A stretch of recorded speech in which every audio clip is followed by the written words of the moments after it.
श्रोते हो नमस्कार. कलेचा अभ्यास, सराव, अनुभव आणि साधना असे टप्पे कला साधकाची साधना सुरू असताना साधक अनुभवत असतो. ही साधना जर सुरांची, संगीताची असेल तर तो स्वर साकार करण्यासाठी हर प्रकारे प्रयत्नशील असतो. कविवर्य सुधीर मोघे म्हणतात तसं त्याच्यासाठी सूर हेच साध्य, स्वर साधन, सूर रूप, स्वर दर्पण, स्वर भाषा, स्वर चिंतन, स्वर विश्वाकार असेच असतात. या स्वरांच्या नाना कला रसिकांसमोर साकार करणारे प्रख्यात व्हायोलिन वादक महेश खानोलकर आज गुरुपौर्णिमेनिमित्त आपल्या श्रोत्यांशी संवाद साधणार आहेत. सोबत आहे मी दुहिता सोमणखीर. महेशजी नमस्कार. नमस्कार. FM गोल्डच्या या गुरुपौर्णिमा विशेष कार्यक्रमात आपलं मनापासून स्वागत. धन्यवाद. महेश खानोलकर हे पेशाने इलेक्ट्रिकल इंजिनियर, पण त्यांच्या तारा खऱ्या अर्थानं जुळल्या त्या मात्र व्हायोलिन बरोबर.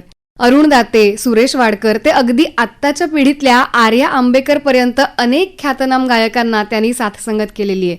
संगीत क्षेत्रातल्या त्यांच्या या योगदानासाठी त्यांना अखिल भारतीय मराठी नाट्य परिषदेचा वसंत देसाई पुरस्कार, गुणवंत वादक पुरस्कार अशा अनेक प्रतिष्ठेच्या पुरस्कारांनी सन्मानित केलेलं आहे. महेशजींबरोबरच्या गप्पातून आपण हा संपूर्ण प्रवास उलगडणार आहोतच. आणि मला वाटतं ह्या संपूर्ण प्रवासामध्ये तुमच्या गुरूंचं योगदान कसं होतं तिथून आपण सुरुवात करूया का? योगदान म्हणण्यापेक्षा माझी जी काही ही कला आहे किंवा आत्तापर्यंत माझं जे काही यश आहे याला कारणीभूत म्हणा किंवा माझ्या गुरूंमुळेच हे झालेलं आहे, साध्य झालेलं आहे. आणि ते गुरु म्हणजे माझे आचार्य जियालालजी वसंत ते तर आहेच, आणि त्यांच्याच सोबत माझे आई वडील जे आहेत, जे माझ्या गुरूंच्या देखील आधी माझे गुरु होते. पण माझे संगीतातले गुरु हे एकच, आणि ते म्हणजे आचार्य जियालालजी वसंत. बर. आणि खरं तर मी सुरुवातीला त्यांच्याकडे गाणं शिकायला गेलो होतो आणि पूर्णपणे गाणंच शिकायला गेलो होतो. पण आमच्या गुरुजींची अशी धारणा होती की तुम्ही फक्त गाणं शिकू नका, तुम्ही संगीत शिका. आणि संगीत म्हटल्यानंतर गाणं, वादन आणि नृत्य या तिन्ही गोष्टी त्याच्यामध्ये येतात. आणि त्यामुळे या तिन्ही गोष्टी तुम्ही थोड्या थोड्या का होईना पण तुम्ही शिका, आणि त्यात जर तुम्हाला रस निर्माण झाला तर तुम्ही जास्त शिका. म्हणजे जसं मी गाणं शिकायचो तसं गुरुजींनी माझ्या हातात व्हायोलिनही दिलं, तबला देखील दिला. मी तबला शिकलेलो आहे काही वर्ष. आणि मी नृत्याचे बोल म्हणजे ज्याला पढंत म्हणतात ते देखील म्हटलेलं आहे. ता थई थई तत, आ थई थई तत हे कथ्थकचे बोल आमच्या क्लासमध्ये मुली कथ्थक करायच्या आणि त्यासोबत आम्ही तबला वाजवून पढंत म्हणायचो. तर असं चौफेर संगीतातल्या प्रत्येक बाजू ही तुम्हाला माहीत असली पाहिजे. त्यामुळे ह्या सगळ्या म्हणजे संगीत पूर्णत्वाने त्यांनी आम्हाला शिकवलं. बर. आणि तुम्ही गाणंही शिकत होतात, तबला शिकत होतात आणि व्हायोलिनही शिकलात. मग तुम्ही व्हायोलिनची निवड कशी केली? मी निवड नाही केली. मी एकूणच म्हणेन की माझ्या आयुष्यात नियतीचं फार योगदान आहे. बर. म्हणजे मला आयुष्यात काय करायचंय हे मी ठरवण्यापेक्षा नियतीने ठरवलेलं. म्हणजे माझा त्याच्यावरती कुठे राग नाही बरं का, मी धन्यवादच देईन त्या बाबतीत. पण कसं आहे की मी शिकत होतो गाणं आणि प्रॉमिनंटली मी गायचो. स्टेजवर मी मुख्यत्वे गाणं माझं सादर व्हायचं लहानपणी, आणि व्हायोलिन हे त्याच्यासोबत होतं. तबला देखील होता. तबला हा हळूहळू बंद झाला माझा, पण गाणं माझं होतं चालू. 10वी नंतर असं झालं, SSC म्हणजे आमच्या वेळेस नुकतीच चालू झाली ती, त्याच्या आधी 11वी SSC होती. चांगले मार्क मिळाले. म्हणजे रुपारेल सारख्या कॉलेजमध्ये सायन्सला ऍडमिशन मिळण्या इतके चांगले मार्क मला मिळाले. आणि घरी एक थोडं शिक्षणाचं देखील वातावरण होतं. म्हणजे संगीत हे होतं घरी, पण शिक्षण देखील होतं. आणि माझं शिक्षणात रस होता, म्हणजे असं नाही की मी ढ होतो. त्यामुळे 12वीला एक फोकस ठेवून इंजिनिअरिंगसाठी म्हणून अभ्यास केला गेला आणि मार्क्स मिळाले. आणि मी त्या काळात म्हणजे ज्या वेळेस इंजिनिअरिंगला फक्त 240 सीट्स होत्या, त्या ह्याच्यात मला इंजिनिअरिंग डिग्री इंजिनिअरिंग कॉलेजला ऍडमिशन मिळाली. आता ह्या प्रोसेसमध्ये कसं झालं की जो पूर्वी मी गुरुजींकडे जायचो तो माझा रियाज माझा बंद झाला गाण्याचा. आणि 14-15 वर्षी तुमचा आवाज फुटतो आणि त्यावेळेस तुमचा गाण्याचा रियाज खूप आवश्यक असतो, जो माझा झाला नाही. त्यामुळे माझं गाणं हळूहळू हळूहळू बंद झालं. म्हणजे ते मला गाताच येत नाही इथपर्यंत बंद झालं. अरे बाप. वेअर ॲज व्हायोलिनच्या बाबतीत मात्र उलट झालं की माझ्या महाविद्यालयात माझ्या वर्गातच पद्मजा फेणाणी जोगळेकर, म्हणजे पद्मजा फेणाणी होती तेव्हा ती, आणि आमच्या कॉलेजचा GS अशोक हंडे, शाळेत माझा वर्गमित्र मिलिंद इंगळे, किंवा आमच्या इथे MSc करत होते आपले संगीतकार शांकनील मधले सुनील कट्टी. आता या सगळ्यांना आपसुक तुमचं जे वादन आहे हे कळलं ना, आणि हा बरा वाजवतो आणि स्वभावानेही बरा आहे, त्यामुळे आपल्या जवळ घ्यायला हरकत नाही. अशा रीतीने त्यांच्या त्यांच्या कार्यक्रमात ते बोलवायला लागले मला काय व्हायोलिन वाजवायला. त्यामुळे ते व्हायोलिन हळूहळू हळूहळू हळू माझं डेव्हलप होत गेलं, म्हणजे कुठून कॉलेजपासून. हा, आणि गाणं माझं बंद झालं. तबला आधीच बंद झाला होता, आणि मग तो अनुभव घेता घेता घेता घेता आज इतक्या वर्षांनंतर जो काय तुम्हाला महेश खानोलकर दिसतोय तो हा आहे. वा, म्हणजे तुम्ही तुमच्या कुटुंबामध्ये घरामध्ये शिक्षणाला महत्व होतं हे तर सांगितलंच, पण संगीताची काही पार्श्वभूमी होती का? पार्श्वभूमी म्हणजे संगीत शिकलेले कोणी नव्हते, पण माझे वडील आणि माझे जितके म्हणून काका आहेत त्यांना नाटकाचं म्हणजे संगीत नाटकाचं आणि त्यातले नाट्यसंगीत ह्याची प्रचंड आवड. माझे वडील कुठेही न शिकता अतिशय छान हार्मोनियम वाजवायचे, इतकं की वांद्र्यात आमचे नॅशनल लायब्ररी म्हणून आहे तिथे एकदा बाबूजी आले होते आणि हार्मोनियमवाले येऊ शकले नाहीत, त्यामुळे माझ्या वडिलांनी जाऊन साथ पण केलेली आहे. हा, आणि आईचं म्हणाल तर आई गिरगावातली माहेरची, त्यामुळे माझे मामा त्या काळी करणे लावायचे. करणे म्हणजे आजकालची जी साऊंड सिस्टीम म्हणतात ना, आणि पुण्यातले भावगीत गायक गजाननराव वाटवे यांच्याकडे करणे लावायला ते जायचे. कोण? माझे मामा. आणि आई त्यांना मदत करायला जायची. एवढंच नाही तर म्हणजे किती सांगू, बाकी आपले टोपीवाले देसाईंचे जे अकाउंटंट म्हणतात, मुनीमजी म्हणतात ना, ते माझे आजोबा म्हणजे आईचे वडील. टोपीवाले देसाईंचं खूप मोठं प्रस्थ होतं त्या काळी ग्रँट रोडमध्ये, आणि तिथे लता मंगेशकर, आशा भोसले वगैरे ही लहान लहान लहान लहान असताना तिथे यायचे. लता मंगेशकर आणि माझ्या आईचं वय एकच साल, 1929. त्यामुळे सांगीतिक वातावरण तिच्यामध्ये होतं. आणि इनफॅक्ट मी असं म्हणेन की मी घरात सगळ्यात लहान, मी जो गुरुजींकडे गेलो ना शिकायला, याचं कारण काय तर ती माझी आई. कशी तर मी आमच्या घरात सगळ्यात लहान शेंडेफळ, माझी भावंड माझ्याहून खूप जास्त मोठी, त्यामुळे ते शाळेत गेले, वडील ऑफिसमध्ये गेले की मी आई घरी. त्यामुळे आई वनिता मंडळ लावणार जेवण करता करता. आमच्याकडे तो मर्फीचा रेडिओ होता आणि त्याच्याबरोबरची जी गाणी होती ते आई गायची. मी लहान 2.5-3 वर्षाचा, आई गाते म्हटल्यानंतर पोपट पंचीसारखा मी पण गायचो. ती गाणी मला पाठवायची. मग कुठे कुठे पूजेला गेलं, कुठे कोणाच्या लग्नात गेलं, वाढदिवसाला गेलं की मला राजू म्हणतात घरी, तर राजू गा रे असं म्हटल्यानंतर चावी लावलेलं माकड असतं ना, तसं एकामागोमाग एक ती चावी संपेपर्यंत आणि कोणीतरी थांब आता असं म्हणेपर्यंत मी सगळी गाणी म्हणायचो तिथे. कशी म्हणायचो, काय म्हणायचं वगैरे ही पुढची गोष्ट. पण त्यामुळे झालं असं की एका ठिकाणी पूजेला गेलेलं असताना तिथे माझं गाणं असं झाल्यानंतर ते म्हणाले की ह्याला तुम्ही शिकवत का नाही. तर आई म्हणाली की आमची परिस्थिती नाही थोडी, म्हणजे कुठे असं शिकवणीला वगैरे गाणं शिकायला वगैरे पाठवणं.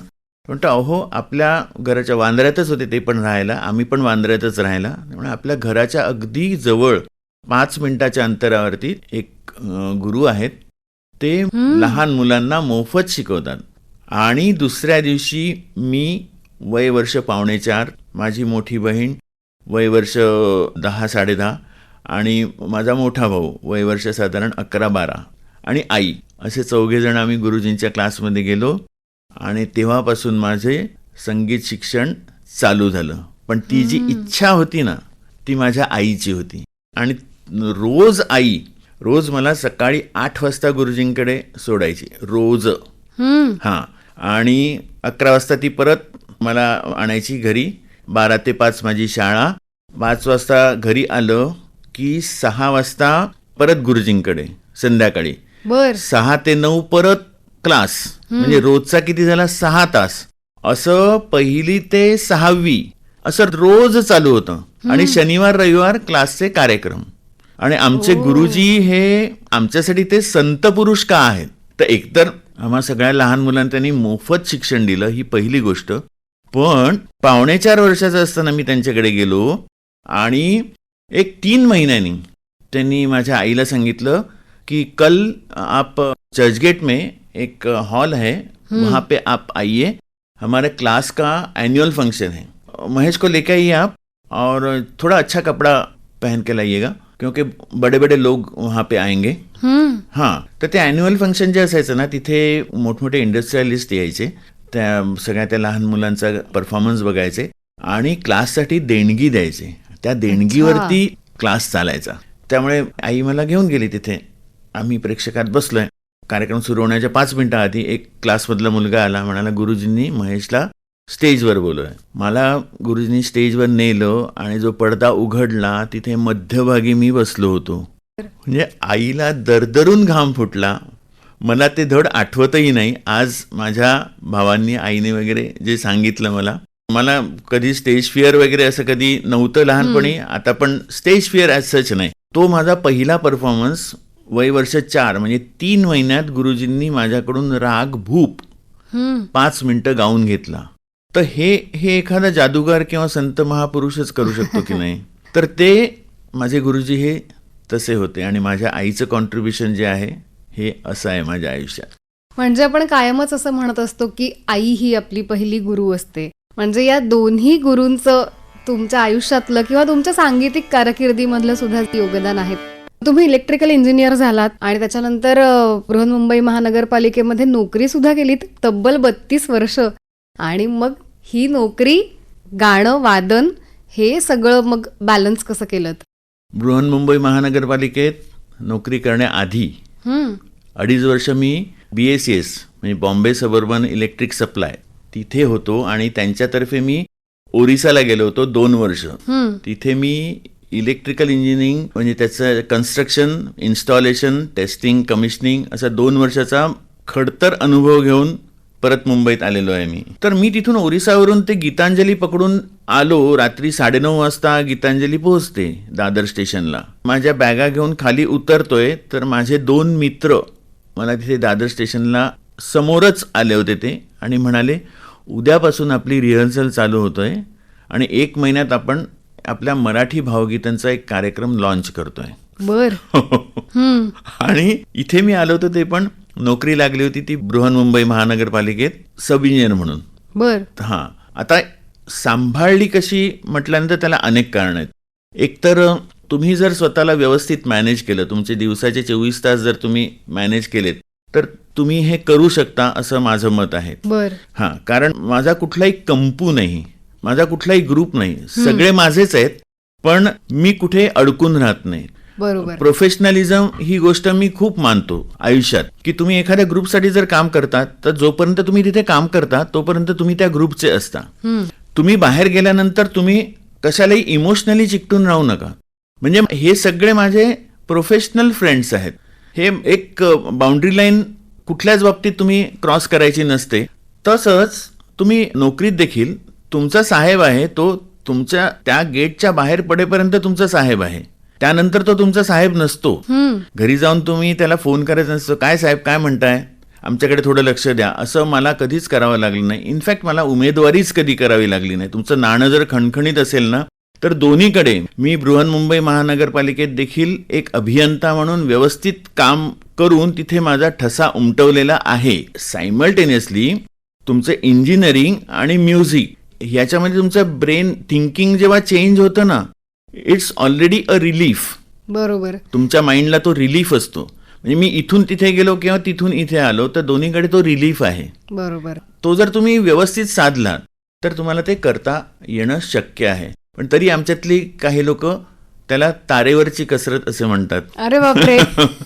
म्हणजे मी व्हायोलिनच्या तारा वाजवतो ना, कारण बऱ्याचदा असं व्हायचं की पुण्याला कार्यक्रम आणि डेक्कन क्वीन पकडून तिथे जायचं, रात्री 9:30चा कार्यक्रम करायचा, 12:30 वाजता त्यांच्या बसमधून परत यायचं, सकाळी 5:30ला घरी जायचं, थोडा वेळ झोप घ्यायची, परत फ्रेश होऊन मग कामावर जायचं. बापरे. असं काही रोज करावं लागत नव्हतं. पण त्यामुळे हे एक झालं की या क्षेत्राला मी निदान स्पर्श करून राहू शकलो. म्हणजे संगीत क्षेत्रामध्ये मी खूप पेनिट्रेट होऊ शकलो नाही. होऊ शकलो असतो जर माझ्याकडे नोकरी नसती तर. पण तरी देखील मला साध्य बरंच करता आलं. अनेक चांगली चांगली माणसं, मोठमोठी माणसं यांच्यासोबत माझा संपर्क राहिला जो अजूनपर्यंत कायम आहे. वा. आणि तुम्ही जर तुमचं वागणं देखील स्वच्छ आणि साधं ठेवलं तर तुम्हाला तुमच्या कार्यालयातूनही खूप मदत मिळते. आणि मला मदत मिळाली. म्हणजे असं म्हणत नाही की मला तिथे कामचुकारपणा करता आला, पण अनेक वेळा माझ्या वरिष्ठांनी मला सांभाळून घेतलेलं आहे. वा. अनेक वेळा माझ्यासोबत काम करणारी जी मंडळी आहेत त्यांनी माझी आउट ऑफ द वे जाऊन कामं केलेली आहेत. बर. हा, हे एक तुम्हाला कधी साध्य होतं, एखाद्याबद्दल जर तुमचं मत चांगलं असेल ना तरच. त्यासाठी तुम्हाला पैसे देखील मोजावे लागत नाहीत, पण तुमचं चारित्र्य स्वच्छ ठेवा, तुम्ही चांगले वागा. आणि एक कलाकारावरती लोक प्रेम करतात. आणि इथे संगीतात देखील मला खूप सांभाळून घेतलं. माझं डबिंग म्हटल्यानंतर हा महेश आहे ना, तो नोकरी करतो ना, मग आपण त्याचं डबिंग संध्याकाळी ठेवूया, अशा रीतीने. बर. तुमच्या या संपूर्ण सांगीतिक प्रवासामध्ये व्हायोलिन तुमच्या बरोबर आहे, तर एवढे वर्ष याच्याबरोबर जी तुमची गट्टी जमलेली आहे त्याच्यातून तुम्हाला जाणवलेली त्याची वैशिष्ट्य कुठली आहेत? व्हायोलिन बद्दल मी एक गोष्ट सांगेन की व्हायोलिन हे खूप वर्सेटाईल वाद्य आहे. हा, म्हणजे व्हायोलिन म्हटल्यानंतर तुमच्या समोर येतं ते म्हणजे कारुण्य. म्हणजे करुण जे पीसेस असतात हे जास्त करून व्हायोलिनवरती वाजवले जातात, पण तसं नाही आहे. व्हायोलिनवरती सगळे नवरस तुम्ही त्याच्यामध्ये दाखवू शकता आणि वेगवेगळ्या पद्धतीने ते व्हायोलिन वाजू शकतं. आणि तुम्ही अगदी योग्य शब्द वापरला की व्हायोलिन हा माझा मित्र आहे. मला तो माझा मित्र वाटतो. आणि त्याचा मी एक कार्यक्रम पण करतो. हा, म्हणजे असंच लोकांना व्हायोलिनची माहिती व्हावी म्हणून. आणि त्या कार्यक्रमाची संकल्पना अशी आहे की एका मित्राची मी तुमच्यासोबत ओळख करून देणार आहे. हा जो मित्र आहे हा जगप्रसिद्ध आहे. मी जगप्रसिद्ध नाही, तो मित्र जगप्रसिद्ध आहे. आणि अनेक जण त्याच्याशी मैत्री करू इच्छितात, पण तो सहसा कोणाशी मैत्री करत नाही, नीट बोलतच नाही. अगदी ऐकू नये असं इतक्या विचित्र आवाजात बोलतो. अरे बापरे. जोपर्यंत त्याच्याशी नीट मैत्री होत नाही, त्याच्या मागे 2 वर्ष, 4 वर्ष, 5 वर्ष, 10 वर्ष जेव्हा तुम्ही लागाल तेव्हा तो कुठे थोडा थोडा गोड बोलायला लागतो. आणि जेव्हापासून तो तुमच्याशी गोड बोलायला लागतो तेव्हा त्याच्या गोड बोलण्यामुळे लोक तुम्हाला ओळखायला लागतात. तर आज समोरचे रसिक जे म्हणतात की मी छान व्हायोलिन वाजवतो, नाही, त्याला वाजायचंय छान माझ्याकडून, म्हणून ते माझं मित्र झालंय. अनेकांना हे नाही जमत. अनेकांना अनेक वर्ष व्हायोलिनच्या मागे लागून तसं वाजवणं जमत नाही. की आज माझ्या नशिबात होतं की इतकं छान वाद्य माझ्या हातात यावं आणि मी ते छान वाजवावं. तर ते का, तर त्या व्हायोलिनने माझ्याशी मैत्री केली म्हणून. बर. तर मी त्या माझ्या वाद्याला माझा मित्र समजतो आणि त्याच्यातून इतके छान छान छान छान सूर येऊ शकतात. ते कसे, ते पण मी तुम्हाला दाखवेन. आम्हाला आवडेल त्याची झलक ऐकायला. नक्कीच. आता बघा की व्हायोलिनवरती तुम्हाला मी एक गाणं वाजवून दाखवतो ज्याचे शब्द तुम्हाला माहिती आहेत. त्याचं दुसरं आणि तिसरं कडवं मी तुम्हाला ऐकवेन आणि मी एकदम 100% शुअर आहे की ते शब्द तुम्हाला ऐकू येतील. हा, इतका खात्रीपूर्वक सांगतो. आणि ते माझ्या या वाद्यामुळे शक्य होतं.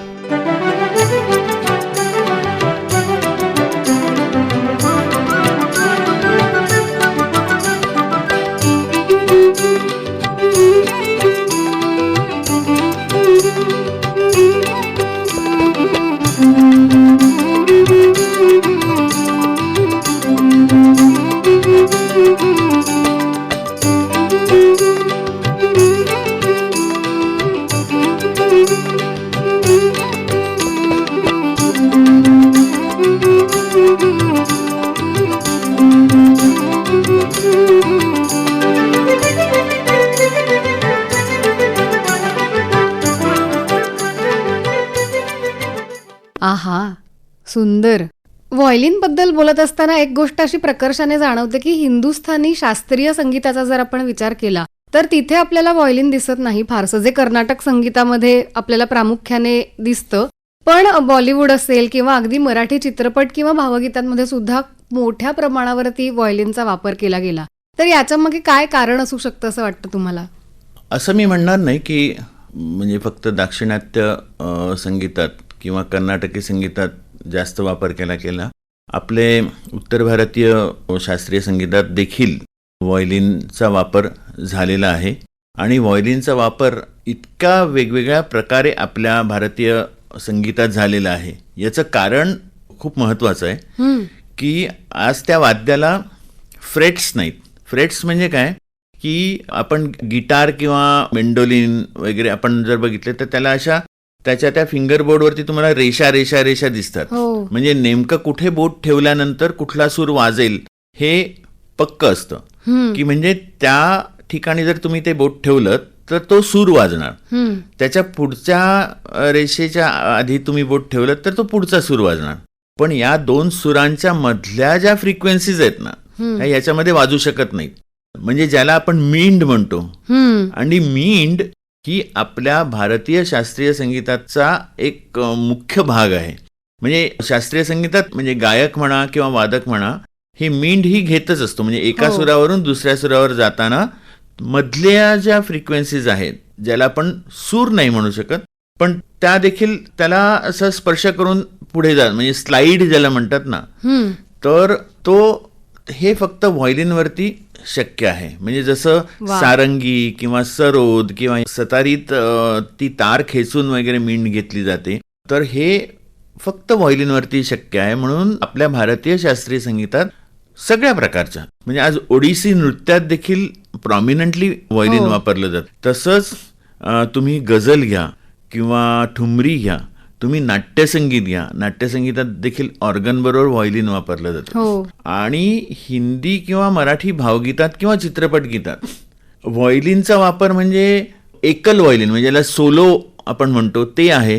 ग्रुप व्हायोलिन म्हणजे 40 व्हायोलिन्स एकत्र वाजलेले आहेत असा देखील वापर झालेला आहे. का असं तर हा फरक आहे म्हणजे त्या दोन टोन्समध्ये फरक आहे. पण तो सोलो व्हायोलिन, ग्रुप व्हायोलिन त्याचबरोबर सॉन्ग व्हायोलिन म्हणून पण व्हायोलिनचा प्रयोग झालेला आहे. म्हणजे पूर्वीच्या काळी सगळं रेकॉर्डिंग एकत्र व्हायचं. 2 ट्रॅक रेकॉर्डिंग ज्याला म्हणतात. आता ट्रॅक रेकॉर्डिंग होतं म्हणजे कम्प्युटराइज झाले म्हणजे 100 200 ट्रॅक्स वेगवेगळे तुम्ही हे करू शकता. पण त्यावेळेस कसं होतं मोठमोठे स्टुडिओज होते आणि सगळे ते व्हायोलिनिस्ट म्हणा ते तबला वाजवणारे ढोलक वाजवणारे सगळे वादक एकत्र वाजवायचे आणि त्याच्याबरोबर गायकाला गावं लागायचं. आणि ते त्यातही असायचं की ते ऑब्लिगेटा वगैरे वाजवताना हार्मोनी वाजवताना किंवा वेगळे ताल वाजवताना त्या बिचाऱ्या गायकाला सूर कसा मिळणार आणि पूर्णपणे नवीन गाणं. तर अशा वेळेस कोणीतरी त्याच्याबरोबर सुराची साथ केली पाहिजे ना. तर त्याच्यामध्ये ऑलवेज सॉन्ग व्हायोलिन वाजवलं जायचं. आपले प्रभाकर जोग जे आहेत हे सॉन्ग व्हायोलिनिस्ट म्हणून त्यांनी प्रचंड काम केलेलं आहे. असे अनेक आहेत. इव्हन श्रीकांत ठाकरेजींनी पण सॉन्ग व्हायोलिनिस्ट म्हणून काम केलेलं आहे. अरे वा. हा तर त्या काळी सॉन्ग व्हायोलिनिस्टचं खूप महत्व होतं कारण नवीन गाणं असायचं. तो संगीतकार जसं सांगायचा त्या बरं हुकूम तुम्ही ते लिहावं लागायचं त्याला जसं पाहिजे तसं आणि त्या गायकाबरोबर ते फॉलो करावं लागायचं त्याला सूर मिळावा म्हणून. हा त्या गायकाबरोबर फॉलो करायला सॉन्ग व्हायोलिनच का, हार्मोनियम का नाही, सितार का नाही, गिटार का नाही. तर तो व्हायोलिनचा जो आवाज आहे ना हा गायकाच्या किंवा ह्युमन सिंगिंगच्या जवळ जातो.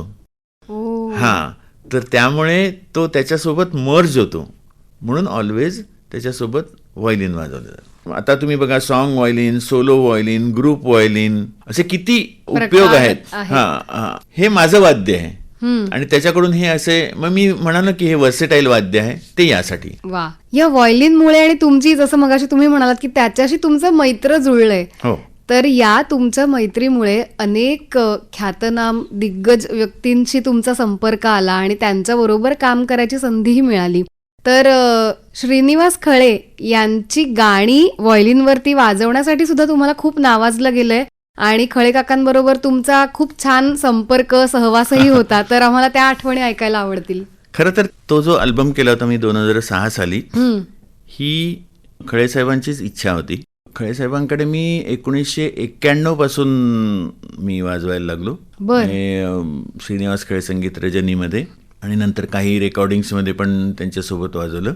2003 साली त्यांच्या वाढदिवसाच्या दिवशी अंधेरीतले एक त्यांचे फॅन होते, त्यांनी एक मोठं जेवण ठेवलं होतं.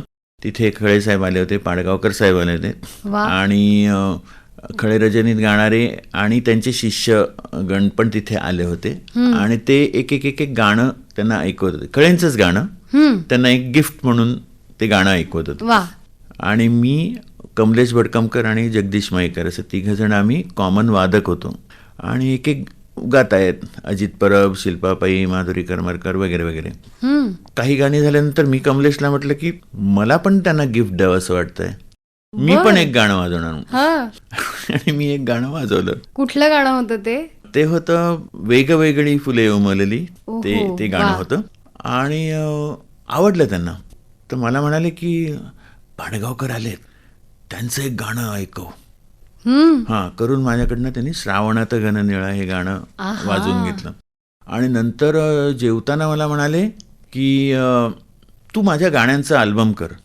तर मी म्हटलं माझं कोण ऐकणार, मला कोण ओळखतं आणि म्हणजे करणार कोण ना.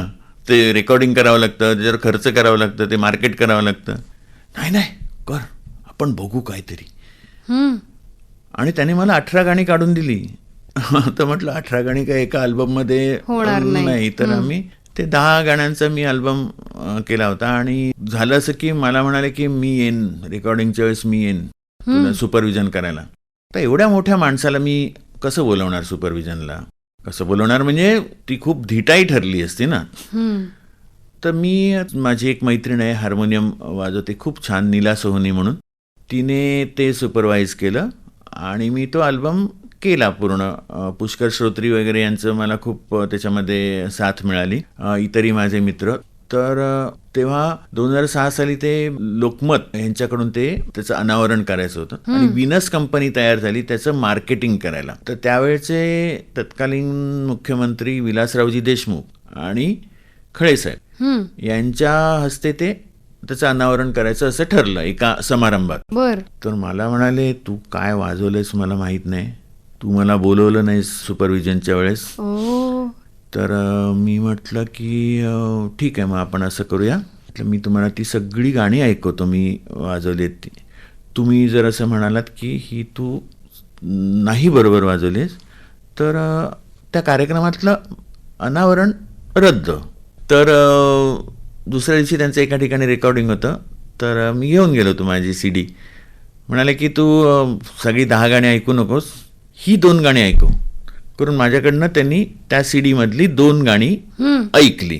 म्हणाले छान वाजवलेस.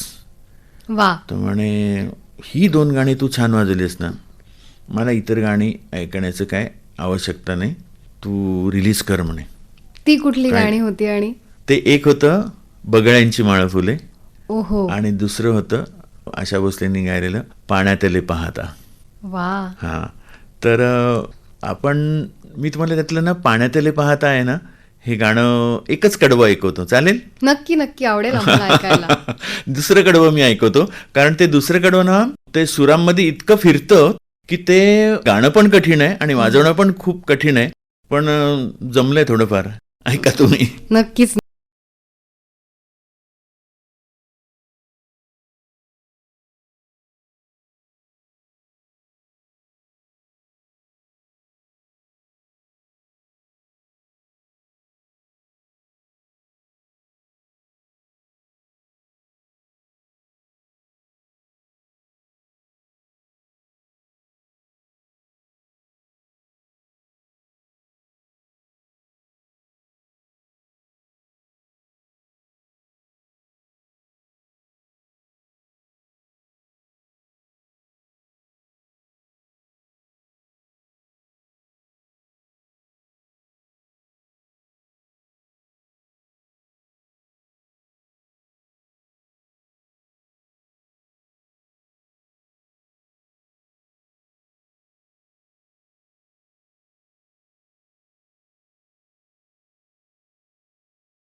आहा, सुरेख. आणि त्या 2 गाण्यांबद्दल तर तुम्ही सांगितलंत की श्रीनिवास खळेंनी ही 2 गाणी छान वाजवली अशी पावती तुम्हाला दिली. पुढे काय घडलं? खळेंच्याच बाबतीत जर सांगायचं झालं तर मी नंतर काही दिवसांनी दिल्लीला गेलो, तर त्यांची मुलगी संजीवनी, तिचा मला फोन आला. म्हणाले बाबांना बोलायचंय तुमच्याशी. तर मी म्हटलं ग काय? तर म्हणे झोपलेत. आधी मिस कॉल येऊन गेला, तर म्हणून मी केलं, तर तेव्हा झोपले होते ते. मी म्हटलं तू उठू नकोस, काय त्यांना काय सांगायचं होतं? तर म्हणाले नाही, त्यांनी ऐकली गाणी आणि म्हणजे आता ते ऐकतायत. त्यांनी 25 CDs त्यांच्या मित्रांना पाठवल्या की त्या ह्या ऐका म्हणजे तुम्ही, म्हणजे माझी ही गाणी अशी महेश खानोलकरने केलीत आणि तुम्ही ऐका म्हणून. आणि त्यापैकी एक जण मला US ला पण भेटले होते की मला पाठवले त्यांनी. बर. हा. आणि वर म्हणतात असे की मी सगळ्यांना म्हणजे कार्यक्रमाच्या आधी सगळ्या माझ्या शिष्यांना बोलवतो ना गाणी शिकायला, आता म्हणे त्याची गरज नाही, महेश सगळ्यांना समजवेल म्हणे माझी गाणी. वा, म्हणजे म्हणजे ही थोडी खरं तर केवढी मोठी पावती आहे. अतिशोक्ती होती. नाही, ते जे शिकवायचे ना, म्हणजे त्यांची गाणी बसवणं हीच खूप अवघड गोष्ट आहे. म्हणजे आता त्याच्याबद्दल जर बोलायचं झालं तर खूप बोलता येईल. आणि ते शिकवायचे ज्या पद्धतीने ना, ते म्हणजे ते एखाद्या गायकाकडून ऐकणंच छान होईल. अर्थात हे खरं आहे तुमचं म्हणणं. म्हणजे एखाद्या गायकाकडून ते गाताना किती काठिण्य पातळी त्याची असते ही समजू शकते आपल्याला. पण त्यांच्या संगीतातनं ज्या छोट्या छोट्या जागा असतात ना, त्या वादकाला सुद्धा वाजवणं हे फार मोठं आव्हान असतं. तर म्हणजे एखादं गाणं तुम्हाला वाजवायला फार कठीण वाटलं तर असा एखादा अनुभव सांगू शकाल का? म्हणजे त्यांची जी काही प्रसिद्ध झालेली गाणी आहेत ना, त्याचं तर काय तुम्ही अनेक आवर्तनं करून ती बसवू शकता. पण त्यांचं एखादं रेकॉर्ड होणारं गाणं आहे की त्याचं रेकॉर्डिंग आहे आणि त्यात मला सॉन्ग व्हायलिन वाजवायचंय. हा अनुभव मी घेतलाय बरं का. की त्यांच्या घरी सिटिंगला गेलेलो असताना तिथे ते गाणं जे शिकवायचे ना, आता ते तालात कसं बसवायचं, म्हणजे आम्ही त्याचं नोटेशन लिहितो ना, ते नोटेशन मध्ये लिहायचं कसं, लक्षात ठेवणं ही कठीण गोष्ट आहे. पण त्याच्याहूनही कठीण गोष्ट ते लिहिणं आहे. खळेंची गाणी ही लक्षात ठेवणं मला वाटतं जास्त सोपी आहे लिहिण्यापेक्षा. आणि पुन्हा लिहिलेलं पुन्हा ते वाजवणं. आणि नवीन गाण्याच्या बाबतीत म्हणायचं झालं तर ते म्हणजे मी माझ्या बाबतीत असं एक आयडिया कृप्ती म्हणा ती अशी केली होती की ते गात जायचे ना, मी स्वर लिहित जायचो. म्हणजे ते जे गायचे त्याचे स्वर लिहायचे आधी. ओके. आणि त्यानंतर जेव्हा ताल चालू होईल तेव्हा त्याचे खंड पाडत जायचो. म्हणजे कुठला सूर नेमका कुठे लागलाय. म्हणजे हा इतका अभ्यास करण्यासारखा विषय आहे ना की मला कधी कधी अभंग तुकायचे. हा अल्बम हा संगीत जे ज्या ज्या युनिव्हर्सिटीमध्ये शिकवलं जातं ना, तिथे त्यांनी PhD साठी म्हणून ठेवावा. अगदी भेटी लागी जीवा हे गाणं आहे ना, याच्यामधला पहिला शब्द भे हा नेमका तालात कुठे आला आहे प्रत्येक वेळेस, ह्याचा अभ्यास करणंच ही फार मोठी गोष्ट आहे. ही सोपी नाही. आणि म्हणजे भले भले त्याच्यामध्ये घसरले आहेत हे मी तुम्हाला सांगतो. म्हणजे जे त्यांच्याकडे शिष्य वगैरे जायचे ना शिकायला, शिष्य म्हणण्यापेक्षा खळेरजनीमध्ये जे कोण गाणार आहेत त्यांना ते आधी बोलवायचे स्वतःकडे की ती जी तू गाणी गाणार आहेस ती माझ्याकडून नीट शिकून घे. बर. त्याची खूप आवश्यकता होती. कारण ते तसंच गायलं तरच ते बरोबर येणार, तरच त्याची गोडी वाटणार. निज माझ्या नंदलाला नंदलाला रे. हां, हे गाणं जे आहे हे रूपकमध्ये त्याचे ताली आणि खाली हे पकडून जर तुम्ही वाजवलत ना तर त्याची मजा निघून जाईल. त्याच्यातला जो तालाचा झोल आहे, तालाचा झोल म्हणजे तालाचा जी झोपाळा आपण असं म्हणू त्याला, तो समजणं आणि त्या बरहुकूम वाजवणं किंवा गाणं ही अनुभूती आहे. हे तुम्ही लिहू नाही शकत. हे खूप बोलण्यासारखं आहे आणि खूप अभ्यास करण्यासारखं आहे. ते एवढंच बोलेन मी. आपण ह्याच्यातल्याही एखाद्या गाण्याची झलक ऐकू शकतो का? मी निज माझ्या नंदलाला तुम्हाला ऐकवतो एक कडवं. त्यात मला काय सांगायचं माहिती आहे की बघा की आज आपण ख्याल गायकी म्हणतो ना, ख्याल गायकी म्हणतो की आपण एक ओळ घेतो आणि ती एक त्याची चाल म्हणतो, त्याच्यानंतर ती अजून वेगळ्या पद्धतीने म्हणतो आणि मग ती अजून वेगळ्या पद्धतीने म्हणतो. ती असं काही न आविर्भाव आणता निज माझ्या नंदलाला प्रत्येक वेळेस लता दीदींनी वेगवेगळं म्हटलेलं आहे, खूप खूप छोटं छोटं. तर ते कसं हे मी वाजवून दाखवतो. वाजवता वाजवता काय मी भाष्य करणं बरोबर नाही, पण ते ज्याला कळेल त्याला बरोबर कळेल.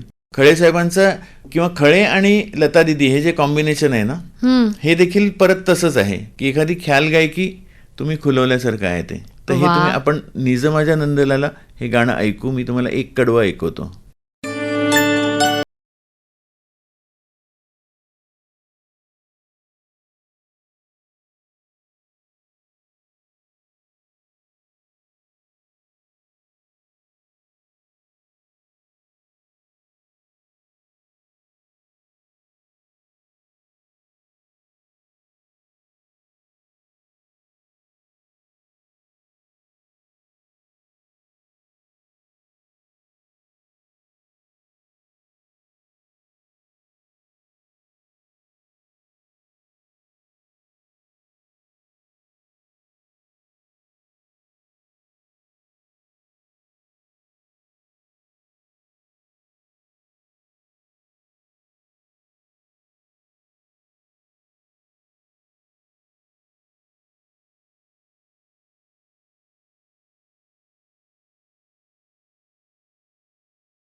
फार सुरेख, फार सुंदर. जसं तुम्ही मगाशी म्हणालात की तो जो तालाचा झुला आहे, हिंदोळा आहे, तसाच या स्वरांच्या हिंदोळ्यावरनं आता आपल्याला मदन मोहन त्यांच्या सुद्धा गाण्यांचा तुम्ही एक अल्बम केलात, तर आपल्याला त्याच्याकडे जायचंय आता. त्याचीही अर्थात झलक, त्याचाही आस्वाद आम्हाला घ्यायचा आहेच. पण ते करण्यामागचं कारण काय होतं, तुमच्या त्याच्या मागच्या भावना काय होत्या हे सांगाल का? कलाकाराची कुठलीही कृती आली ना, कलाकृती, की ती ॲप्रिशिएट केल्या केल्या समोरचा रसिक लगेच विचारतो, अच्छा आता हे झालं, आता नवीन काय. बरोबर. लगेच म्हणजे की 2006 साली हा अल्बम निघाल्यानंतर मग आता काय, तर आपण हिंदीत काहीतरी करूया. आणि तेव्हा आम्ही मदन मोहन यांच्या गाण्यांचा कार्यक्रम पण करायचो. ती गाणी खूपच हृदयाला भिडायची. म्हटलं आपण मदन मोहनच्या गाण्यांचा करूया अल्बम. 75 गाणी काढली मदन मोहनच्या गाण्यांची. 75 गाण्यांची मी लिस्ट काढली. आणि मग असं ठरवलं की आता ह्यातनं आपण सिलेक्ट करूया. तर हे तर गाणं घेतलंच पाहिजे, हे गाणं नाही, हे गाणं पाहिजे, हे पण गाणं पाहिजे, अरे चा हे गाणं गाळून कसं चालेल. असं करत करत पहिली 10 गाणी जी 18 गाणी की 20 गाणी मी काढली ना, ती सगळी लता मंगेशकरांची निघाली. ओ बर. कळलं की नाही. तर मी म्हटलं मग आपण असं करूया की मदन मोहन विथ लता मंगेशकर. बर. तर तो लता दीदींनी मदन मोहन यांच्यासाठी गायलेल्या 10 गाण्यांचा तो अल्बम आहे, ज्याचं नाव मी ठेवलं मेरा साया साथ होगा. वा. चित्रपट गीतं, भावगीतं ही तुमच्या व्हायोलिनमधून ऐकायला, तुमच्या गप्पांमधून ऐकायला आम्हाला छान वाटतायत. पण याचबरोबर संगीत नाटकांसाठीही तुम्ही काम केलेलं आहे, तर त्याच्याबद्दल काय आठवणी सांगाल? संगीत नाटकं मी काम म्हणजे वाजवलेलं आहे, मी साथ केलेली आहे. पण म्हणावं तसं नाही, म्हणजे खूप मी त्याच्यामध्ये मला खरं तर विद्याधर गोखले आमचं कान पकडायचे आणि म्हणायचे की तुम्ही वाजवा, संगीत नाटक वाजवा, संगीत नाटकात पैसे नाहीत जास्त पण मजा आहे. आणि खरोखरच संगीत नाटक, नाट्यसंगीत वाजवण्यामध्ये खूप मजा आहे. पण तरीही एकंदर बिझी शेड्यूलमध्ये मला संगीत नाटक कमी वाजवायला मिळालं, पण वाजवायला मिळालं, मी वाजवलं. आणि त्यात भाग्य माझं असं की माझं पहिलं संगीत नाटक मी वाजवलं ते गोविंदराव पटवर्धन यांच्यासोबत वाजवलं. ती म्हणजे मला ते वाजवता आलं. माझ्या मित्राने ते एक संगीत नाटकांचा एक महोत्सव ठेवला होता आणि त्यात मला एक स्टँड बाय वादक म्हणून बोलवलं होतं. म्हणजे अगदी आयत्या वेळेस मी ते वाजवलं आणि बाजूला गोविंदराव होते आणि मी कधीच संगीत नाटक वाजवलं नव्हतं, म्हणजे त्याचं तालीम देखील केली नव्हती. पण त्यांनी खूप प्रेमाने मला सांगितलं की घाबरू नकोस, आपण समोर बसलेलो असतो तर गायकाच्या ओठांकडे बघायचं आणि तिथून आपल्याला ते स्वर मिळाले पाहिजेत. म्हणजे ही खूप एक गुरुसारखंच त्यांनी एक मार्गदर्शन केलं आणि अगदी खरंय की तसंच तुमचं कॉन्सन्ट्रेशन जर तसं असेल तर तुम्हाला खरोखरच ते सूर ऐकू येतात, तुम्ही तसे वाजवू शकता. आणि त्यांनी हा जो मला गुरुमंत्र दिला त्यानेच मी आतापर्यंत संगीत नाटक किंवा नाट्यसंगीत वाजवू शकलो आहे. वा, ख्यातनाम संगीतकारांबरोबर तुम्हाला काम करता आलं, मंचावरती सादरीकरण करता आलं आणि याच बरोबरीने अगदी जुन्या आणि नव्या पिढीसाठीही तुम्ही काही गाणी स्वतः कंपोज सुद्धा केलीत, संगीतबद्ध सुद्धा केलेली आहेत. तर त्या गाण्यांविषयी काय सांगाल? रूढार्थाने ज्याला संगीतकार म्हणतात असं संगीतकार महेश खानोलकर असं नाव नाही आहे असं मी म्हणेन स्वतःकडेच बघताना. पण जेव्हा समोरून विचारणा आली, जेव्हा तेव्हा कमी तिथे आम्ही किंवा त्यातही आपण कुठेही कमी पडायचं नाही या भावनेने मी एका मराठी नाटकाला, एका मराठी चित्रपटाला, एका हिंदी चित्रपटाला, त्याचबरोबर पद्मजा फेणाणी यांच्या एका गझल अल्बमला, काही सिंगल्सना, असं करत करत करत मी साधारण एक 25-30 गाणी स्वतः संगीत दिलेली आहेत, पूर्णपणे नवीन गाणी. आणि मी म्हणेन की प्रत्येक जो गायक असतो, वादक असतो, त्याच्या मनात एक संगीतकार दडलेला असतोच आणि तो फक्त तुम्हाला कधी जशी संधी मिळेल तसं तो तुम्हाला दाखवता येतो लोकांना. आणि तसंच मी जे काही चित्रपटांना संगीत दिलं ते त्याप्रमाणे दिलेलं आहे. बर, तुम्ही मगाशी म्हणालात की मी स्टेजवरचा कलाकार आहे, म्हणजे रेकॉर्डिंग पेक्षाही मंचावरती सादरीकरण करणं तुम्हाला जास्त भावतं आणि तुम्हाला आवडतं सुद्धा. स्टेजवरती सादर करत असताना संगीत संयोजन याला खूप महत्व असतं, तर त्या संगीत संयोजनाबद्दल काय सांगाल? संगीत संयोजनाला महत्व असतं हे लोकांना थोडं उशिराच कळायला लागलं. म्हणजे पूर्वी आम्ही जे हिंदी ऑर्केस्ट्रा वगैरे वाजवायचो किंवा इव्हन मराठी भावगीतांचे कार्यक्रम करायचो तेव्हा संगीत संयोजक असं काही पोस्टच नव्हती, असं काही पदच नव्हतं. माझ्या माहितीप्रमाणे हे पद जे निर्माण झालं हे म्हणजे पहिलं जे जाहिरातीत आलं ते 1988 साली अक्षय गाणीमध्ये राजू पोद्दार यांचं नाव संगीत संयोजक म्हणून घेण्यात आलं. बर, त्यानंतर आम्ही जेव्हा हिंदोळे स्वरांचे हा कार्यक्रम काढला त्यावेळेस आमचे संगीत संयोजक होते आप्पा वढावकर.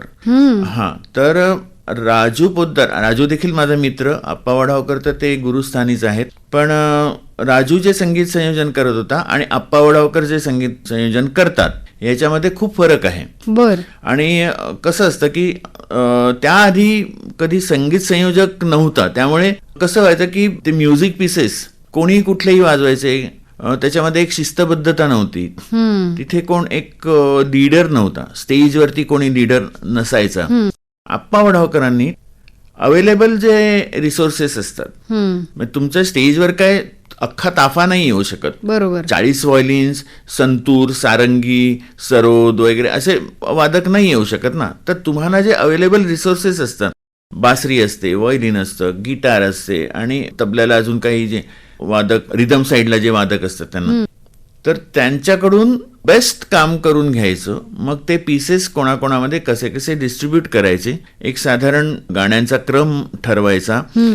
किंवा आमच्या कुठल्याही कार्यक्रमात संगीताचा जर तुम्ही कार्यक्रम, भावगीतांचा कार्यक्रम पाहिलात तर त्याचे 4 खांब असतात. ते 4 खांब म्हणजे पहिला कर्टन ओपनिंगचा, त्याच्यानंतर तुमच्या इंटरव्हलच्या आधीचं गाणं, इंटरव्हलच्या नंतरचं पहिलं गाणं आणि शेवटचं गाणं. बरोबर. आणि याच्यामध्ये तो पूर्ण ग्राफ तुम्हाला क्रिएट करायचा असतो पूर्ण कार्यक्रमाचा सक्सेस ह्या तुम्ही यादी काय बनवतात आणि ती कुठल्या क्रमाने बनवतात याच्यावर खूप अवलंबून असतं. बरोबर. आणि ह्यात संगीत संयोजकाची भूमिका खूप महत्वाची असते, त्याचा अनुभव खूप महत्वाचा असतो.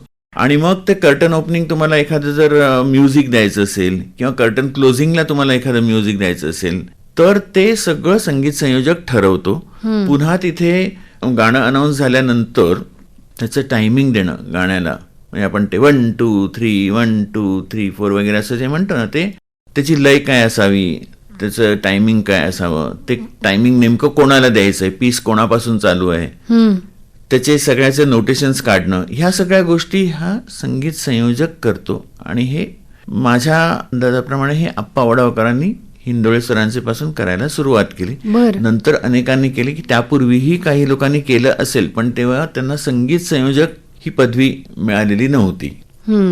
तुम्ही आता बोलता बोलता उल्लेख केलात की आप्पा वढावकर हे गुरुस्थानीच आहेत आणि अशा तुमच्या गुरुकडून तुम्हाला त्याची किंमत किंवा त्याचं मूल्य फार मोठं नसेल, पण तुमच्या सांगीतिक प्रवासाच्या कारकिर्दीमध्ये मात्र ते जे बक्षीस मिळालं होतं त्याची किंमत मात्र फार मोठी आहे. आप्पा वडावकरांची ओळख किंवा जवळीक ही त्या प्रसंगापासून झाली खरं तर. बर. आणि तो प्रसंग असा होता की आप्पा त्या कार्यक्रमाला आले होते, प्रेक्षकात बसले होते, पण आम्हाला दिसले नव्हते. आणि त्या कार्यक्रमात म्हणजे मराठी भावगीतांचा कार्यक्रम होता, पण ती जी गायिका होती ही हिंदी ऑर्केस्ट्रातली होती, म्हणजे जास्त करून हिंदी ऑर्केस्ट्रात गाणारी. बर. आणि शुक्रतारा मंदवारा हे गाणं होतं आणि त्याचं म्युझिक 1 पहिलं म्युझिक वाजलं सगळ्यांचं. आणि ते म्युझिक संपल्यानंतर गायिकेने ते कडवं उचलणं अपेक्षित आहे आणि त्या गायिकेने ते कडवं उचललंच नाही. म्हणजे दर दर दर ता इथे ते वरच्या सावरती ते संपतं आणि मी कशी शब्दात सांग हे उचलणं अपेक्षित आहे, पण तिने उचललं नाही आणि तीन ना धी ना धी ना एवढं आवर्तन रिकामं जाणार ना. आता काय होणार तिथे, काहीच नाही होणार. आणि हे पुढच्या मात्रेला मला ते कळलं. हे जे स्पॉन्टॅनिटी म्हणतात ज्याला, उत्स्फूर्तपणा, हा तुम्हाला स्टेजवर आवश्यक आहे, हा तुमचा गुण म्हणून धरला जातो. ते पहिल्या बीटला मला कळल्यानंतर मी उरलेले जे 6 बीट्स आहेत ते तारा एवढंच वाजवलं. तोपर्यंत गायिकेला कळलं होतं की आपण ते गाणं उचललेलं नाहीये आणि तिने पुढच्या आवर्तनाला ते गाणं उचललं. प्रेक्षकांना काहीच कळलं नाही. असं झाल्यानंतर प्रेक्षकातून क्या बात आहे असा आवाज आला. तर आम्ही बघितलं तर एक सफेद आकृती आम्हाला दिसली, ते आप्पा वडावकर होते. आणि कार्यक्रम संपल्यानंतर आप्पांनी मला 10 रुपये बक्षीस दिले. मी म्हटलं अरे आप्पा हे काय? तर म्हणाले की पूर्ण कार्यक्रमात ज्याचा परफॉर्मन्स मला सगळ्यात जास्त आवडतो त्याला मी 10 रुपये बक्षीस देतो. बर. आणि ह्या कार्यक्रमाचा 10 रुपयाचा मान तुझा आहे म्हणून. वा. त्यानंतर आप्पांशी जवळीक झाली आणि हिंदोळे स्वरांचे ह्या आम्ही निर्मित केलेल्या कार्यक्रमात आप्पा वडावकरांनी संगीत संयोजन करण्याचं कबूल केलं. तेव्हापासून आप्पांशी आमची जवळीक वाढत गेली. आणि नंतर आप्पांनी, जसं मी गुरुमंत्र मला जे वेगवेगळ्या लोकांकडून मिळाले तसं आप्पांकडून पण मिळाले आणि अनेक लोकांकडे त्यांनी माझा रेफरन्स दिला की ह्या कलाकाराला तुम्ही कार्यक्रमात घ्या, जसं की यशवंत देव, श्रीधर फडके वगैरे यांच्याकडे त्यांनी मला पाठवलं. वा. म्हणजे खरं तर आपण असं म्हणूया की ही एक छान तुमच्या वादनाला, तुमच्या सादरीकरणाला मिळालेली एक दादच होती. आणखीन काही दाद आठवते का? दाद म्हणण्यापेक्षा एक पावती ज्याला म्हणतात ना, की आम्ही चौरंगच्या अनेक कार्यक्रमाचं मी संगीत संयोजन केलेलं आहे. म्हणजे आवाज की दुनिया, आझादी 50, गाणे सुहाने, मराठी बाणा, ह्या सगळ्या कार्यक्रमांचं संगीत संयोजन मी केलं आहे. तर आझादी 50 जेव्हा आम्ही 1997 साली बसवला, तेव्हा आझादी 50 म्हणजे 50 वर्ष पूर्ण झाली होती. आणि बिर्ला ग्रुप कडून आम्हाला ऑफर होती 6 कार्यक्रमांची. म्हणजे एका दिवशी 3 कार्यक्रम, 14 ऑगस्टला 3 कार्यक्रम आणि 15 ऑगस्टला 3 कार्यक्रम, असं ते होतं. 14 ऑगस्टला जे 3 कार्यक्रम होते ते तिथल्या सायन्स सिटी नावाचे एक आहे, म्हणजे आपल्याकडे जसं नेहरू सायन्स सेंटर आहे ना, तसं त्यांची तिथे सायन्स सिटी आहे कलकत्त्याला. आणि तिथे 3,500 सीट्स आहेत, एवढी लोक बसू शकतील. तर त्या बिर्ला ग्रुपने त्यांच्या शाळेतल्या विद्यार्थ्यांसाठी 1ली ते 10वी यांच्यासाठी तिथे कार्यक्रम ठेवला होता. सकाळी 9 ते 12 एक प्रयोग, नंतर दुपारी 2 ते 5 एक प्रयोग आणि नंतर संध्याकाळी 6 ते 9 एक प्रयोग, असे 3 प्रयोग. आणि त्याच्या दुसऱ्या दिवशी त्यांच्या मॅनेजमेंटसाठी म्हणून 3 प्रयोग होते, म्हणजे त्यांचे वर्कर्स किंवा अजून कोण असतील, असे 6 कार्यक्रम. आणि त्याचा ओपनिंग शो झालं असं होतं की त्याचे जे रिहर्सल झाल्या होत्या ते एकत्र रिहर्सलच झाल्या नव्हत्या.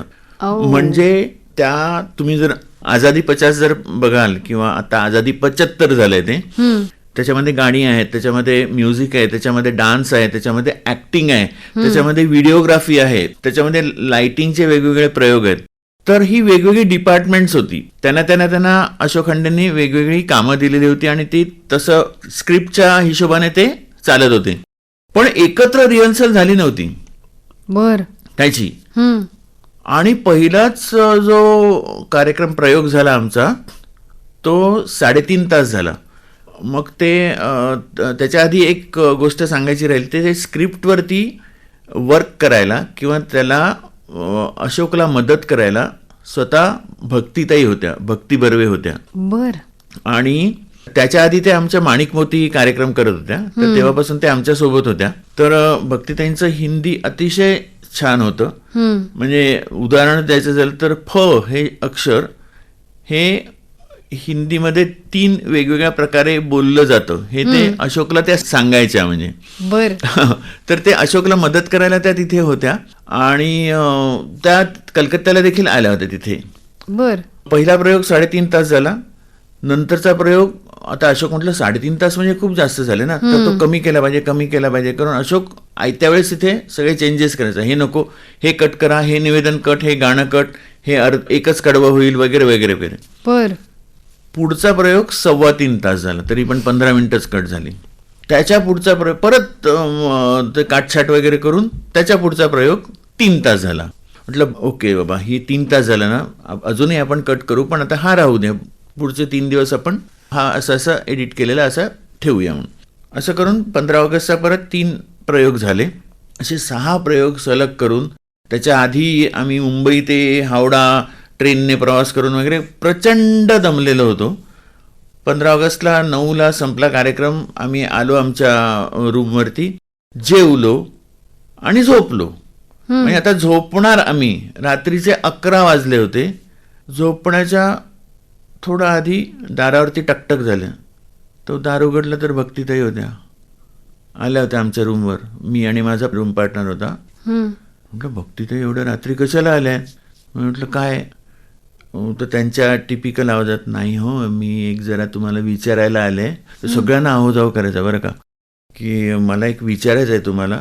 काय? मी हा तुमचे 6 प्रयोग प्रेक्षकात बसून बघत होते.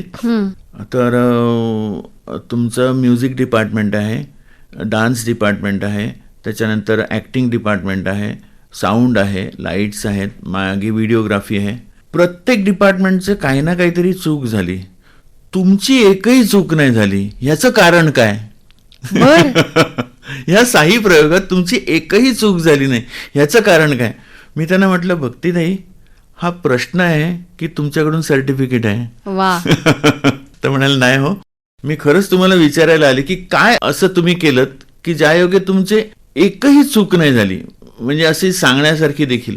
तर मी म्हटलं आमच्या डिपार्टमेंटमध्ये फॉलो द लीडर हा कन्सेप्ट आहे. म्हणजे ह्या सगळे चेंजेस होत गेले, एकही रिहर्सल झाली नाही. आता काय? आता मग त्यांना सांगितलं की तुम्ही कुठलाही स्वतःचा विचार करायचा नाही. स्क्रिप्टमधलं शेवटचं वाक्य आलं की माझं बोट वरती जाणार शेवटच्या वाक्याला, आणि जेव्हा माझं बोट खाली येईल तेव्हा तुम्ही गाणं सुरू करायचं. तुम्हाला बाकी सगळं माहिती आहे. मध्ये मध्ये माझ्या इन्स्ट्रक्शन्स येतच राहतील. तुम्ही पूर्णपणे माझ्याकडे लक्ष द्या. माझ्याकडून तुमचं लक्ष दुसरीकडे गेलं की आपला पूर्ण जो टीमचा, आपण जे काही 25 जणांची टीम आहे ती विस्कळीत होईल. आणि ते सगळ्यांनी लीडरचं म्हणणं फॉलो केलं 6 प्रयोगाला, म्हणून आमच्याकडून एकही चूक झाली नाही. वा. हे ते उत्तर त्याने ऐकलं, त्या सॅटिस्फाय झाल्या. पण माझ्या याने तो प्रश्न हा माझ्या दृष्टीने ते एक सर्टिफिकेट होतं. निश्चितच. हो. तर ते असे तुम्हाला मधून मधून. बाकी नंतर अडवाणीजींनी पण एका कार्यक्रमाला आले होते आणि त्यांनी सांगितलं, ये सब मैं हर एक का देख रहा हूँ, बहुत सुंदर है आपका परफॉर्मेंस, लेकिन ये म्यूजिक डिपार्टमेंट वाले जो कुछ कर रहे हैं वो मैं देखता ही रह गया म्हणे. तर ते पण असं मिळत असतं काय काय छान समोरून. सुंदर. आपण आकाशवाणीवरती गप्पा मारतोय गुरुपौर्णिमेच्या निमित्ताने. तुमच्या आकाशवाणी संबंधी काही खास आठवणी आहेत का? खास आठवणी म्हणजे मी इथे शिरल्या इतक्या नॉस्टॅल्जिक झालेलो आहे ना की मला माझं लहानपणच आठवतंय. बर. खरंच सांगतो, म्हणजे खूप लहानपणापासून गंमत जम्मत जो कार्यक्रम व्हायचा त्याच्यात गुरुजी आम्हाला घेऊन यायचे. त्याच्यात कार्यक्रम झालेले आहेत. मग कुमार कला केंद्रामध्ये पहिलं बक्षीस मिळाल्यानंतर एक खास कार्यक्रम होता, त्यातही मला गाता आलं इथे. आणि तो जो फील आहे ना, आल्यानंतर मला तोच फील अजूनही आहे, म्हणजे ह्या वास्तूमध्ये. आणि आठवणी म्हणजे मला खरं तर शेवटचं मी कधी आलोय हेच आठवत नाही. पण माझी इथे ग्रेड साठी म्हणून ऑडिशन द्यायला आलो होतो मी. त्याच्यानंतर आमचे सुभाष वनगे त्यांना संगीतकार म्हणून ग्रेड मिळण्यासाठी म्हणून त्यांना साथ करायला आलो होतो. असे अनेक वेळा मी येऊन पद्मजाबरोबर येऊन गेलेलो आहे. आणि लहानपणी तर खूप वेळा येऊन गेलोय. बर. हो. आणखीन एक महत्वाची गोष्ट मला सांगावीशी वाटते की माझं संगीत हे सुरू झालं हेच आकाशवाणीमुळे सुरू झालं. म्हणजे तो मर्फी रेडिओ पण मला आठवतोय. आणि ज्या तन्मयतेने आणि ज्या भावनेने आम्ही रेडिओ ऐकायचो तेव्हा, आणि ती पाठवायची. आताची गाणी लिहून पण पाठवत नाही. आणि ती गाणी मग तुमच्या डोक्यात जी आहेत ना, तर ते खूप मोठं कॉन्ट्रीब्युशन आहे खरं तर आकाशवाणीचं. आणि व्हायोलिन बद्दल तर म्हणाल तर आकाशवाणीची धूनच व्हायोलिन पासून सुरू होते ना, मग तर मला आपुलकी नाही का वाटणार. नक्कीच. वा वा. जसं तुम्ही मगाशी म्हणालात की आज मी अनेकदा या वास्तूमध्ये आकाशवाणीमध्ये गायनासाठी आलो होतो आणि आज तुमचे अनुभव शेअर करण्यासाठी किंवा गुरुपौर्णिमेच्या निमित्ताने आज तुम्ही इथे आलेले आहात. आणि गुरु म्हणून तुम्ही पुढच्या पिढीकडे हा सुरांचा वारसा सुद्धा देताय. तर तुमच्या शिष्यांबद्दल किंवा आता नवीन पिढी जी संगीतामध्ये कारकीर्द आपली करू बघतीये त्यांच्यासाठी काय सांगाल? नवीन पिढीला मी काय सांगू, नवीन पिढी इतकी स्मार्ट आहे ना की त्यांना काय सांगण्याची काय गरजच नाही. कोणाकडून किती घ्यायचं आणि काय घ्यायचं, आपले गोल काय आहेत हे त्यांना स्पष्ट माहिती आहे.